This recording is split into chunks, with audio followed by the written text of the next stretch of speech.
Bom, hoje nós vamos juntos lendo o Salmo 135, que é um salmo que apresenta a grandeza do Senhor. O Salmo 135, ele foi escrito como um apelo para louvar a Deus pela sua bondade, pela sua grandeza, por aquilo que Deus faz por nós.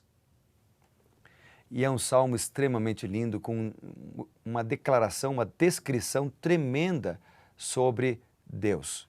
Vamos acompanhar a leitura. Salmo 135 começa dizendo: Aleluia!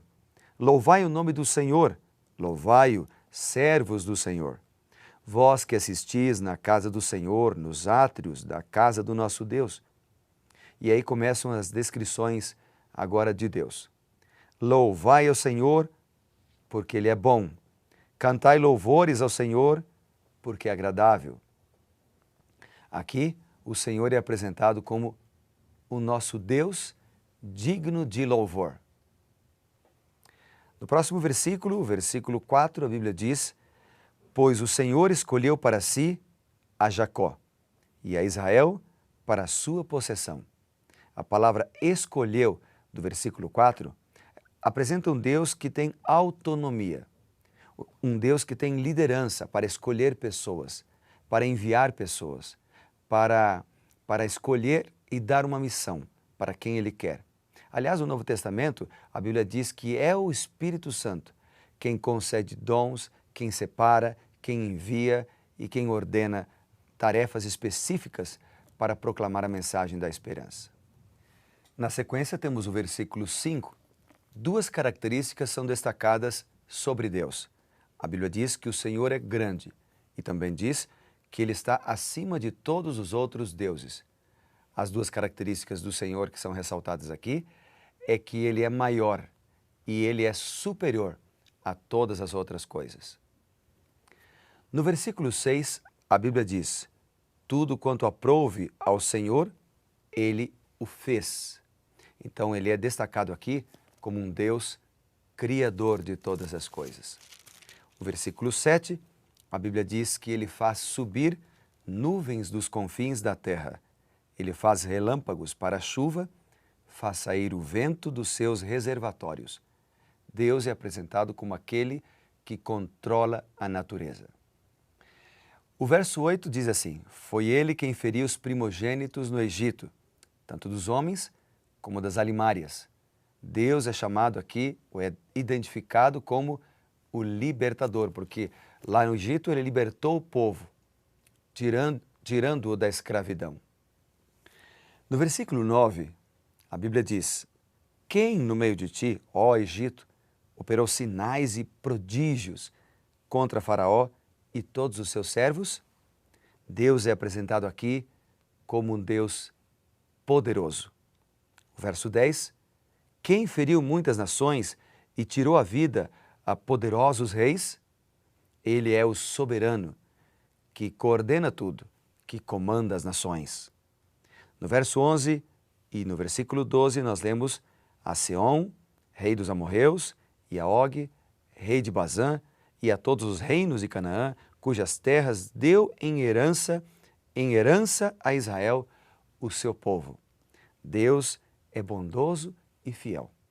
Ele cumpriu a palavra com o seu povo, Ele deu herança, Ele deu aquilo que Ele havia prometido, então Ele é fiel. Na sequência, o texto diz o seguinte: O teu nome, Senhor, subsiste para sempre. A tua memória, Senhor, passará de geração em geração. Aqui nós temos destacadas a eternidade de Deus e também o compromisso que Ele nos passou de passar para as novas gerações o conhecimento da palavra de Deus, como está arrolado, por exemplo, no Salmo 78. No versículo 14, o Salmo nos diz o seguinte: Pois o Senhor julga o seu povo e se compadece dos seus servos. Aqui Deus é apresentado como o justo juiz, o bondoso juiz, o verdadeiro juiz. E na sequência, do versículo 15 até o versículo 20, nós temos uma repetição, uma nova ênfase do que já foi ensinado no Salmo 115, nos versículos 4 a 12, onde ele apresenta aqui a ineficácia dos deuses falsos, a ineficácia dos ídolos. Diz a Bíblia: os ídolos das nações são prata e ouro, obra das mãos dos homens.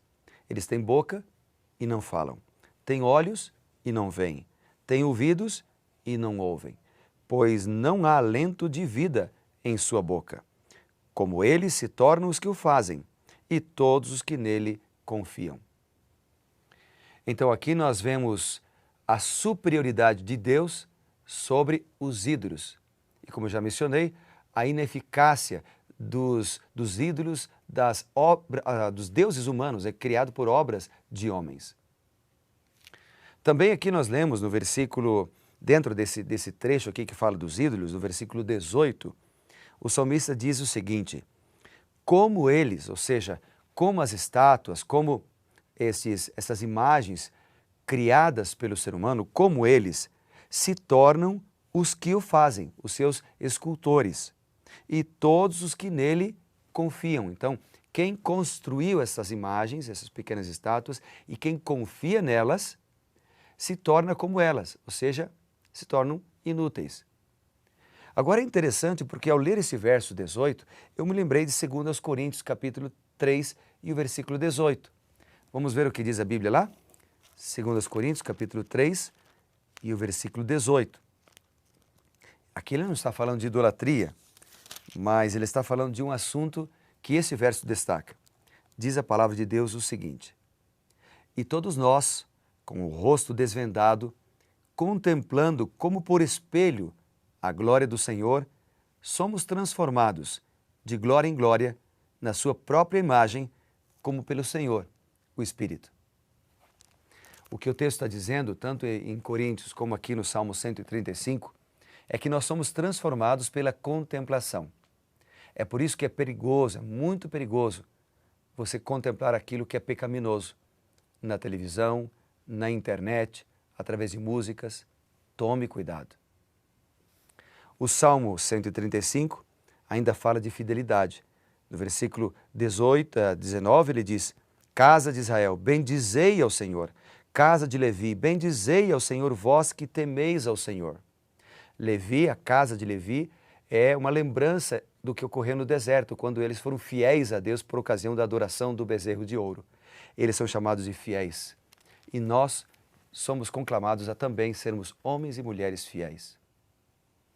Resumindo então, através da apostila Primeiro Deus, o que o Salmo 135 nos apresenta, nós podemos ler o seguinte: na leitura de hoje eu aprendi que Deus é grandioso, age na história, faz justiça a seu povo e aos seus filhos e filhas. Eu aprendi que Deus pode tomar conta de mim, porque Ele age na minha vida. E também eu aprendi que Deus quer isto de mim, confiança irrestrita em sua vontade. Escreva também o que Deus é para você, o que Deus pode e o que Deus espera de você quando você lê o Salmo 135. E depois lembra-se dessa frase aqui, ó: adorarei ao Senhor de todo o meu coração, com entendimento e fidelidade. Com isso em mente, eu quero orar por você neste dia. Vamos fechar os nossos olhos e buscar a presença do Senhor? Bondoso Deus, muito obrigado pela certeza da Tua salvação. Muito obrigado pela certeza de que o Senhor cuida de nós. Muito obrigado pela certeza de que o Senhor está do nosso lado. E por todos esses atributos maravilhosos de um Deus que pode todas as coisas. Em Teu nome, Senhor, nós os colocamos agora. É no nome de Jesus que nós oramos e confiamos, não em ídolos, mas no Senhor Jesus, nosso Criador e nosso Redentor. Em nome dele oramos. Amém. Que Deus te abençoe, querido. Muito obrigado por estar junto comigo nesta manhã mais uma vez e que você seja reavivado por sua palavra.